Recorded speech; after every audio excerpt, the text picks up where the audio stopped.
Hi friends, പുതിയൊരു വീഡിയോയിലേക്ക് എല്ലാവർക്കും സ്വാഗതം. വസുന്ധര കല്യാണത്തിന് കൂടില്ല എന്ന് പറഞ്ഞത് കേട്ടപ്പോൾ അവരാകങ്ങ് ഷോക്കായി പോവാൻ കേട്ടോ. അപ്പോൾ അങ്ങനെ ഗൗതം പറയണേ, ഇന്ന് എനിക്കും വേണ്ട, അമ്മയ്ക്ക് ഇഷ്ടമില്ലാത്ത കല്യാണം എനിക്കും വേണ്ട എന്നൊക്കെ പറഞ്ഞ് ഗൗതമും അതിൽ നിന്നും പിന്മാറുകയാണെന്ന് കാണുമ്പോൾ പാറുവിനങ്ങ് ദേഷ്യം പിടിക്കുകയാണ്. അങ്ങനെ പാറുവിടെ ഇരിക്കുന്ന ഇൻവിറ്റേഷൻ കാർഡും എല്ലാം അങ്ങ് വലിച്ചെറിയാൻ കേട്ടോ. എന്നിട്ട് ഒരു ഭ്രാന്തിയെ പോലെ അങ്ങ് സംസാരിക്കുകയാണ്. അങ്ങനെ പിന്നെ വസുന്ധര പറയാണ്, എന്ന് ഞാനൊരു ഡിമാൻഡ് വെക്കാം, ആ ഡിമാൻഡ് അംഗീകരിക്കുകയാണെങ്കിൽ മാത്രമാണ് ഞാൻ ഈ കല്യാണത്തിന് കൂടുകയുള്ളൂ.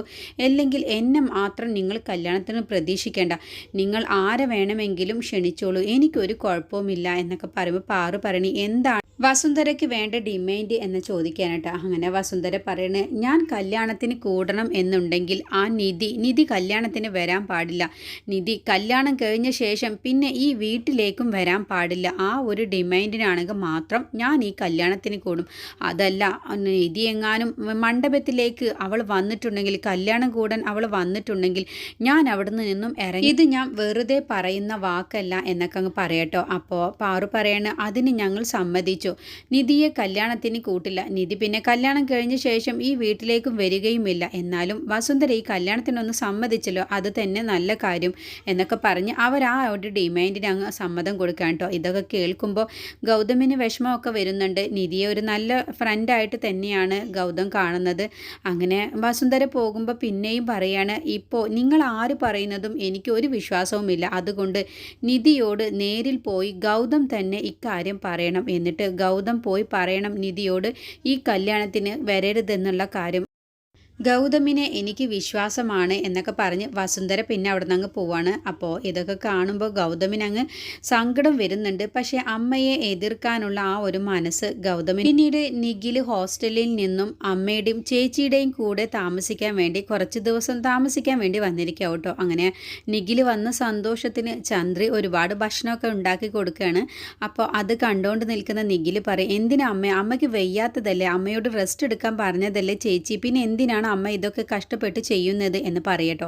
അപ്പോൾ ചന്ദ്ര പറയണ, എൻ്റെ മോൻ ഹോസ്റ്റലിൽ നിന്നുമാണ് വന്നിട്ടുള്ളത്. നിനക്ക് ഹോസ്റ്റലിൽ ഫുഡൊക്കെ കഴിച്ച് മടുത്തതല്ലേ മോനെ, ഇനി അമ്മ വായിക്ക് രുചിയായിട്ട് നിനക്ക് എന്തെങ്കിലും ഉണ്ടാക്കി തരണം, എന്നാലാണ് അമ്മയ്ക്ക് സമാധാനം ഉണ്ടാവുകയുള്ളൂ എന്നൊക്കെ പറഞ്ഞിട്ടാണ് കേട്ടോ ചന്ദ്ര ഭക്ഷണമൊക്കെ ഉണ്ടാക്കുന്നത്. അങ്ങനെ അവിടേക്ക് നിധി വരികയാണ്. അപ്പോൾ നിധി പറയാൻ, നിഖിൽ നീ ഒന്നും പറയണ്ട, അമ്മ അതൊന്നും പറഞ്ഞാൽ കേൾക്കില്ല. അമ്മയ്ക്ക് ഭക്ഷണം ഉണ്ടാക്കി നിന്നെ വയറ് നിറച്ച് കഴിപ്പിച്ചില്ലെങ്കിൽ അമ്മയ്ക്ക് ഒരു സമാധാനവും ഉണ്ടാവില്ല. അതുകൊണ്ടാണ് ഞാൻ അമ്മയെ എതിർക്കാത്തത് എന്നൊക്കെ പറഞ്ഞുകൊണ്ട് നിൽക്കുന്ന സമയത്താവും അവിടേക്ക് രേണുകയും ശിവാനിയും കൂടി അങ്ങ് വരികയാണ്. എന്നിട്ട് രേണുക പറയണം, ചന്ദ്രി നിനക്ക് പണിയൊന്നും എടുത്ത് മതിയായില്ലെങ്കിൽ നിനക്കൊരു പണിയുണ്ട്. ഇപ്പോൾ ഗൗതമിൻ്റെ വീട്ടിൽ നിന്നും പാറു വിളിച്ച് പറഞ്ഞതാണ് 2000 ലഡു ഉണ്ടാക്കിയിട്ട് കല്യാണത്തിൻ്റെ അന്ന് 2000 ലഡു ഉണ്ടാക്കി കൊടുക്കണം എന്നുള്ളത്. അപ്പോൾ ഞാൻ പറഞ്ഞു, അത് എൻ്റെ ചന്ദ്രി നന്നായിട്ട് ഉണ്ടാക്കുമെന്നുള്ളത്. അതുകൊണ്ട് ചന്ദ്രി നീ തന്നെ ഉണ്ടാക്കണം അന്ന് കല്യാണത്തിനുള്ള ആ 2000 ലഡു എന്നൊക്കെ പറയട്ടെ. അവർക്ക് ഹോട്ടലിൽ നിന്നൊക്കെ പറഞ്ഞാൽ ഇഷ്ടം പോലെ അടിപൊളി ലഡൂസൊക്കെ കിട്ടും. പക്ഷേ വീട്ടിലുണ്ടാക്കുന്ന ലഡുവാണ് പാറുവിന് കൂടുതൽ താല്പര്യം.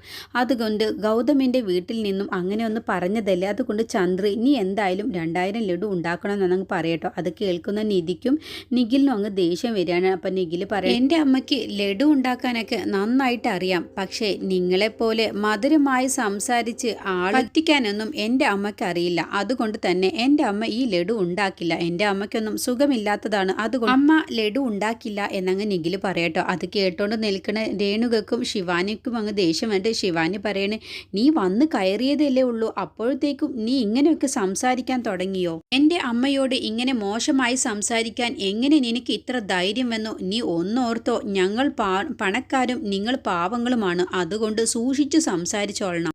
ഇവിടെ ഞങ്ങൾ പറയുന്നത് കേട്ട് അഡ്ജസ്റ്റ് ചെയ്ത് ജീവിച്ചാൽ നിങ്ങൾക്ക് ഇവിടെ ജീവിച്ചു പോവാം, അല്ലെങ്കിൽ എന്താ ഉണ്ടാവുക എന്ന് ഞാൻ പറയണ്ടല്ലോ എന്നൊക്കെ ശിവാനി ഒരു ഭീഷണി സ്വരത്തിൽ അങ്ങ് പറയും. അപ്പോൾ നിധി പറയാണ്, ശിവാനി നിനക്ക് ഇപ്പോൾ നല്ലൊരു ആലോചനയും നല്ലൊരു ബന്ധവുമല്ലേ കിട്ടിയിട്ടുള്ളത്, അതുകൊണ്ട് നീ അതുകൊണ്ട് നല്ല സന്തോഷത്തോടു കൂടി ജീവിക്കാൻ നോക്ക്, വെറുതെ ഞങ്ങളെ മെക്കെട്ട് കയറാൻ വരണ്ട എന്ന് പറയുമ്പോൾ ചന്ദ്രി പറയാണ്, ആ ഒരു ജീവിതം ഇപ്പോൾ എൻ്റെ മകൾ നിധിയുടെ അടുത്തുനിന്ന് തട്ടിപ്പറിച്ച് വാങ്ങിയത് പോയതല്ലേ എന്നങ്ങ് പറയട്ടോ. അത് കേട്ടതോടുകൂടി രേണുക പറയണം, അല്ല നിങ്ങൾ എപ്പോഴും ഇത് തന്നെയാണല്ലോ പറയുന്നത്, നിധിക്ക് വന്ന ആലോചനയാണ് ഞങ്ങൾ തട്ടിപ്പറിച്ചു എന്നുള്ളത്.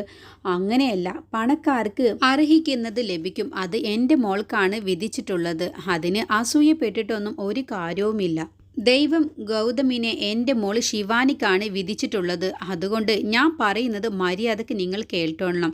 ചന്ദ്രി മര്യാദയ്ക്ക് 2000 ലഡു ഉണ്ടാക്കാനുള്ള കാര്യങ്ങളൊക്കെ ചെയ്തുവിട് എന്നങ്ങ് പറയുമ്പോൾ നിധിക്ക് അങ്ങ് ദേഷ്യം വരികയാണ് കേട്ടോ. അപ്പോൾ നിധി പറയും, ഇല്ല എൻ്റെ അമ്മയ്ക്ക് സുഖമില്ലാത്തതാണ്, അതുകൊണ്ട് അമ്മ ലഡു ഉണ്ടാക്കില്ല എന്നങ്ങ് പറയും. അപ്പോൾ രേണുക ദേഷ്യത്തോടു കൂടി ചോദിക്കുകയാണ്, പിന്നെ ആര് ലഡു ഉണ്ടാക്കും എന്നങ്ങ് ചോദിക്കുമ്പോൾ നിധി പറയാണ്, അത് ഞാൻ ഉണ്ടാക്കിക്കോളാം, ഞാൻ ഉണ്ടാക്കി തന്നാൽ പോരെ എന്നങ്ങ് പറയട്ടോ. ആ സമയത്താവും നിധിയെ കാണാൻ വേണ്ടി അന്ന് ഹോസ്പിറ്റലിൽ സഹായിച്ച ആ കുട്ടിയും അമ്മയും കൂടി അങ്ങ് വരികയാണ്. അപ്പോൾ ശിവാനിയുടെ അച്ഛനും കൂടി അകത്തേക്ക് വരിക കേട്ടോ. അപ്പം നിധി ഇല്ലേ ഈ വീട്ടിൽ എന്ന് ചോദിക്കുമ്പോൾ, ഉണ്ട് അകത്തുണ്ട്, നീ കയറി വരൂ എന്നൊക്കെ പറഞ്ഞിട്ട് അമ്മയെയും ആ കുട്ടിയെയും അകത്തേക്ക് വിളിക്കുകയാണ് അമ്മാവൻ. എന്നിട്ട് നിധിയെ കണ്ടതോടുകൂടി ആ സ്ത്രീ അങ്ങ് പറയാണ്, നിധി ടീച്ചർ നിങ്ങൾ കാരണമാണ് എൻ്റെ മോൾക്ക് ഈ ജീവിതം തിരിച്ചു കിട്ടിയത്, ഈ ജീവൻ തന്നെ എൻ്റെ മോൾക്ക് കിട്ടിയത്. അതുകൊണ്ട് എൻ്റെ മോളുടെ പിറന്നാളാണ്. അപ്പോൾ എൻ്റെ മോൾ ദൈവത്തിൻ്റെ മുന്നിൽ പ്രാർത്ഥിക്കണമെന്ന് എൻ്റെ മോൾ പറഞ്ഞു. അപ്പോൾ ഞാൻ പറഞ്ഞു, നമ്മുടെ ദൈവം നിധി ടീച്ചറാണ്, അതുകൊണ്ട് ആ ദൈവത്തിൻ്റെ അടുത്ത് പോയി പ്രാർത്ഥിക്കാം എന്നങ്ങ് പറഞ്ഞിട്ടാണ് ഞാൻ എൻ്റെ മോളെ ഇവിടേക്ക് കൂട്ടിക്കൊണ്ടുവന്നത്. മോളെ നിധി ടീച്ചറുടെ അടുത്ത് അനുഗ്രഹം വാങ്ങിക്കുക എന്നങ്ങ് പറയണേ. അങ്ങനെ ആ കുട്ടി പോയിട്ട് നിധിയുടെ കാല് തൊട്ട് വഴാണ് കേട്ടോ. അപ്പോഴത്തേക്കും നിധി, എന്താ മോളെ നീ കാണിക്കുന്നത്, കുട്ടികളും ദൈവവും ഒന്നാണെന്നാ പറയാറ്, അതുകൊണ്ട് മോൾ എൻ്റെ കാലിൽ വീണ് ആശീർവാദമൊന്നും വാങ്ങിക്കണ്ട, മോൾക്ക് നല്ലത് മാത്രമേ വരികയുള്ളൂ, അതിന് വേണ്ടിയിട്ട് മാത്രമാണ് ഈ ടീച്ചർ ഇതുവരെയും എല്ലാവർക്കും നല്ലത് വരണേ എന്ന് മാത്രമാണ് പ്രാർത്ഥിച്ചിട്ടുള്ളത് എന്നൊക്കെ പറയട്ടോ. അത് കണ്ടോട് നിൽക്കുന്ന രേണുവൊക്കെ അങ്ങ് ദേഷ്യം വേണ്ടിയിട്ട്, എങ്ങനെ നിധിയൊന്നുമല്ല സഹായിച്ചത്, ഈ കുഞ്ഞിൻ്റെ ജീവന് വേണ്ടിയിട്ട് ഇവളെ കല്യാണം കഴിക്കാൻ നിൽക്കുന്ന ഗൗതമാണ് പൈസ കൊടുത്തത്, അപ്പോൾ ഇവളോടല്ലേ അതിൻ്റെ നന്ദിയൊക്കെ പറയേണ്ടത് എന്ന് പറയുമ്പോൾ ആ കുട്ടിയുടെ അമ്മ പറയണ, അങ്ങനെയല്ല, ഞങ്ങൾക്ക് ആ പൈസ കിട്ടിയത് എങ്ങനെയെന്ന് വെച്ചാൽ ഈ നിൽക്കുന്ന നിധി ടീച്ചറാണ് ഓൺലൈനിൽ ലൈവായിട്ട് തന്നെ ഇങ്ങനെ ഒരു കാര്യം പറഞ്ഞത് എന്നത്, അതിൻ്റെ ശേഷമാണ് ഞങ്ങൾക്ക് പൈസ കിട്ടിയതും ഈ പറയുന്ന ഗൗതം സാർ വന്ന് പൈസ അടച്ചതും. അതുകൊണ്ട് ഞങ്ങൾക്ക് ദൈവമായിട്ട് തോന്നിയത് ഈ നിധി ടീച്ചർ തന്നെയാണ്, നിധി ടീച്ചർ കാരണമാണ് എൻ്റെ കുഞ്ഞിൻ്റെ ജീവന് ഒരാപത്തും കൂടാതെ എനിക്ക് തിരിച്ചു കിട്ടിയത്, ആ ഒരു നന്ദി എനിക്ക് പറയാതിരിക്കാൻ പറ്റില്ല എന്നൊക്കെ പറഞ്ഞു. നിധിയുടെ മനസ്സ് അത്രയ്ക്ക് നല്ല മനസ്സാണ്, വലിയൊരു മനസ്സിൻ്റെ ഉടമ തന്നെയാണ് നിധി ടീച്ചർ, അതുകൊണ്ട് നിങ്ങൾക്ക് നല്ലത് മാത്രമേ വരികയുള്ളൂ എന്നൊക്കെ പറഞ്ഞ് ആ കുട്ടിയുടെ അമ്മ ഒരുപാട് കാര്യങ്ങൾ നിധിയെക്കുറിച്ച് അങ്ങ് പറയട്ടോ. എന്നിട്ട് പിന്നെ അവിടെ നിന്ന് അങ്ങ് പോവാണ്. അപ്പോൾ ഇതൊക്കെ കേട്ടോട്ടും കണ്ടോട്ടും നിൽക്കുന്ന രേണുകയ്ക്കും ശിവാനിക്കും ഇങ്ങനെ ദേഷ്യം പിടിക്കാൻ കേട്ടോ. എന്നിട്ട് അവർ ദേഷ്യത്തോടു കൂടി പിന്നെ പറയും, ഇവൾക്ക് എവിടുന്ന് നല്ല ജീവിതം കിട്ടാൻ പോകുന്നു, ഇവൾക്കൊന്നും നല്ല ജീവിതം കിട്ടില്ല, എൻ്റെ മോൾക്കാണ് ഇപ്പോൾ നല്ല ജീവിതം കിട്ടാൻ പോകുന്നത്. അങ്ങനെ ഓരോ കുത്തുവാക്കുകളൊക്കെ നിധിയെക്കുറിച്ച് അങ്ങ് രേണുക പറയുമ്പോൾ അമ്മാവൻ പറയണം, മതി രേണുക, നീ നിർത്ത്, നീ ഒരു കാര്യം മനസ്സിലാക്കിക്കോ, നിധിക്ക് വന്ന ജീവിതമാണ് നിൻ്റെ മോൾ ശിവാനിക്ക് നീ തട്ടിപ്പറിച്ചെടുത്തിട്ടുള്ളത്, അതുകൊണ്ട് ഇതൊന്നും ദൈവത്തിന് ഇഷ്ടപ്പെടാത്ത കാര്യങ്ങൾ തന്നെയാണ്, അതുകൊണ്ട് ഈ കല്യാണമൊന്നും നടക്കുമോ ഇല്ലയോ എന്നൊന്നും പറയാൻ പറ്റില്ല, അതുകൊണ്ട് നീ വല്ലാതെ അഹങ്കരിക്കേണ്ട, ആദ്യം നിൻ്റെ മനസ്സ് നല്ല മനസ്സാക്കാൻ നോക്ക്, നിൻ്റെ വാക്കുകൾ കേട്ട് എൻ്റെ മോള് പോലും ആകെ നശിച്ചു പോയി, അതുകൊണ്ട് തന്നെ നിങ്ങൾക്ക് ദൈവം നല്ല ബുദ്ധിയും തരട്ടെ എന്ന് മാത്രമാണ് എനിക്ക് പറയാനുള്ളത് എന്നൊക്കെ പറഞ്ഞ് അമ്മാവൻ അങ്ങ് അകത്തേക്ക് പോവാൻ കേട്ടോ. അപ്പോൾ ശിവാനി പറയുന്നുണ്ട്, അച്ഛൻ്റെ വാക്കുകളൊന്നും അമ്മ കേൾക്കാൻ നിൽക്കണ്ട, അച്ഛന് എത്ര പറഞ്ഞാലും മനസ്സിലാവില്ല, അച്ഛന് എപ്പോഴും ഇവരോടല്ലേ സ്നേഹ കൂടുതൽ എന്നൊക്കെ അങ്ങ് ശിവാനിയും കൂടി പറയാണ്. അങ്ങനെ രേണുകയും ശിവാനിയും കൂടി നിധിയെ വീണ്ടും കുറ്റപ്പെടുത്തുമ്പോൾ അത് കണ്ടുകൊണ്ട് നിൽക്കുന്ന നിഖിലിന് അങ്ങ് ദേഷ്യം വരാൻ കേട്ടോ. എന്നിട്ട് അവിടെ ഇരിക്കുന്ന പാത്രം അങ്ങ് നിഖിലങ്ങ് തട്ടിയിടാണ്. അപ്പോൾ രേണുക ചോദിക്കുക, നീ എന്തിനാടാ ഇപ്പോൾ ആ പാത്രം തട്ടിയിട്ടത് എന്നങ്ങ് എൻ്റെ ചേച്ചിക്ക് കിട്ടേണ്ട ജീവിതം നിങ്ങൾ തട്ടിപ്പറിച്ചെടുത്തു, എന്നിട്ട് വീണ്ടും എൻ്റെ അമ്മയെയും എൻ്റെ ചേച്ചിയെയും കുറ്റപ്പെടുത്തിയാലുണ്ടല്ലോ എനിക്കങ്ങ് ദേഷ്യം കയറി, ഞാൻ എല്ലാ സത്യവും ഞാൻ ആ ഗൗതം സാറിനോട് പോയി പറയും, എൻ്റെ ചേച്ചി മാത്രമാണ് അമ്മയ്ക്ക് സത്യം കൊടുത്തിട്ടുള്ളൂ, ഞാൻ ആർക്കും സത്യം വാക്കൊന്നും കൊടുത്തിട്ടില്ല, അതുകൊണ്ട് വെറുതെ എന്നെ ദേഷ്യം പിടിപ്പിക്കാൻ നിൽക്കണ്ട, ഞാൻ ഗൗതം സാറിനോട് എല്ലാ കാര്യവും തുറന്നങ്ങ് പറഞ്ഞാൽ ഈ കാണുന്ന കല്യാണമൊന്നും പിന്നെ നടക്കില്ല എന്നങ്ങ് പറയട്ടോ. അത് കേട്ടതോടുകൂടി രേണുകയും ശിവാനിയും അങ്ങ് പേടിച്ചിട്ട് പിന്നെ അവിടെ നിന്ന് അങ്ങ് പോവാണ്. ഒന്നും മിണ്ടാതെ തന്നെ പിന്നെ പേടിച്ചുകൊണ്ട് തന്നെ അവിടെ നിന്ന് അങ്ങ് പോവാണ്. അങ്ങനെ അവർ പോകാൻ വേണ്ടി നിൽക്കുമ്പോഴാവും നിധിയുടെ ഫോണിലേക്ക് ഗൗതം അങ്ങ് വിളിക്കാൻ കേട്ടോ. എനിക്ക് നിധി നിന്നെ അത്യാവശ്യമായിട്ടൊന്ന് കാണണം, നീ ഞാൻ പറയുന്ന ആ ഒരു ഹോട്ടലിലേക്ക് വരണം എന്നൊക്കെ പറഞ്ഞിട്ടാവട്ടോ വിളിക്കുന്നുണ്ടാവുക. അങ്ങനെ അത് കണ്ടപ്പോൾ ശിവാനിയും രേണുകയും അങ്ങ് ദേഷ്യം പിടിക്കണം. എന്തിനാ ഇവളേനെ ഇപ്പോൾ ഗൗതം സാർ വിളിക്കുന്നത് എന്നുള്ള ആ ദേഷ്യത്തിലാവട്ടോ അവരവിടെ നിൽക്കുന്നുണ്ടാവുക.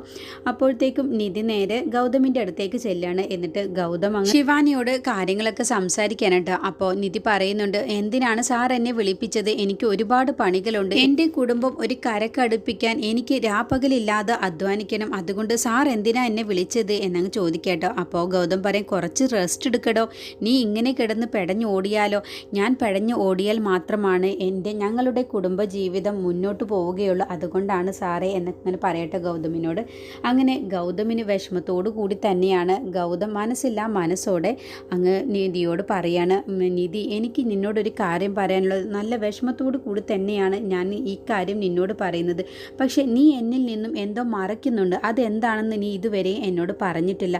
ചില കാര്യങ്ങളൊന്നും സാറേ ഓപ്പണായിട്ട് പറയാൻ പറ്റില്ല, അതുകൊണ്ടാണ് പറയാതിരിക്കുന്നത്. അതേപോലെ എനിക്കും നിന്നോട് ചില കാര്യങ്ങളൊക്കെ ഓപ്പണായി പറയാൻ എനിക്കും പറ്റുന്നില്ല, പക്ഷേ നിവൃത്തിയില്ലാത്തത് കൊണ്ടാണ് ഞാൻ ഈ കാര്യം പറയുന്നത്. നിനക്ക് ഒരു ദേഷ്യമോ വെറുപ്പോ ഒന്നും തന്നെ തോന്നരുത്. എൻ്റെ അമ്മ വസുന്ധരാമ്മയുടെ നിർബന്ധ പ്രകാരമാണ് ഞാൻ ഇക്കാര്യം പറയുന്നത് എന്നങ്ങ് പറഞ്ഞിട്ട്, എന്താ സാറ് വളച്ചു കെട്ടാതെ കാര്യം പറയൂ എന്നങ്ങ് പറയാണ്. അങ്ങനെ പറയാണ്, എൻ്റെയും ശിവാനിയുടെയും കല്യാണത്തിന് നീ കൂടാൻ പാടില്ല എന്നാണ് എൻ്റെ അമ്മയുടെ ഉത്തരവ്, അതുകൊണ്ട് നീ ഈ കല്യാണത്തിന് കൂടാൻ വരരുത്. ശിവാനിയുടെയും എൻ്റെയും കല്യാണത്തിന് നീ പങ്കെടുക്കരുത് എന്നാണ് എൻ്റെ വസുന്ധരാമ്മ പറഞ്ഞിട്ടുള്ളത്. നിന്നെ കണ്ടു കഴിഞ്ഞാൽ നീ ഞങ്ങളുടെ കല്യാണത്തിന് കൂടിക്കഴിഞ്ഞാൽ എൻ്റെ അമ്മ ഈ കല്യാണത്തിന് കൂടില്ല എന്നാ പറയുന്നത്, അതുകൊണ്ട് നിധി നീ ഈ കല്യാണത്തിന് പങ്കെടുക്കരുത് എന്നങ്ങ് പറയട്ടോ. അത് കേട്ടതോ നിധിക്ക് അങ്ങ് സങ്കടം വരികയാണ് കേട്ടോ. പക്ഷേ ആ സങ്കടം ഒന്നും ഗൗതമിൻ്റെ മുന്നിൽ കാണിക്കാതെ, അതിനെന്താ ഞാൻ വരില്ല, സാറിൻ്റെ ജീവിതം നന്നായിരിക്കണം എന്ന് മാത്രമാണ് ഞാൻ ആഗ്രഹിച്ചിട്ടുള്ളൂ, സാറിന് ഒരിക്കലും ഒരു ആപത്തും വരരുതെന്ന് മാത്രമാണ് ഞാൻ ദൈവത്തിനോട് പ്രാർത്ഥിച്ചിട്ടുള്ളൂ, അതുകൊണ്ട് സാറിൻ്റെ ജീവിതം നന്നാവാൻ വേണ്ടിയിട്ടും സാറിൻ്റെ ജീവന് ഒരു ആപത്ത് വരാതിരിക്കാൻ വേണ്ടിയിട്ടും മാത്രമാണ് ഞാൻ പ്രാർത്ഥിക്കുകയുള്ളൂ, അതുകൊണ്ട് സാറിൻ്റെ കല്യാണത്തിൻ്റെ അന്ന് ഞാൻ വരില്ല, അത് ഞാൻ സാറിന് വാക്ക് തരാം എന്നങ്ങ് പറഞ്ഞ് നിധി അവിടുന്ന് വിഷമത്തോടു കൂടി അവിടുന്ന് അങ്ങ് പോവാൻ കേട്ടോ. അങ്ങനെ നിധി പോകുന്ന സമയത്ത് നിധി നന്നായിട്ട് തന്നെ കരയുന്നുണ്ട്, ആ ഒരു വാക്കുകൾ കേട്ടതുകൊണ്ട് തന്നെ. അങ്ങനെയുള്ളൊരു എപ്പിസോഡാണ് ഇനി വരാനിരിക്കുന്നത്.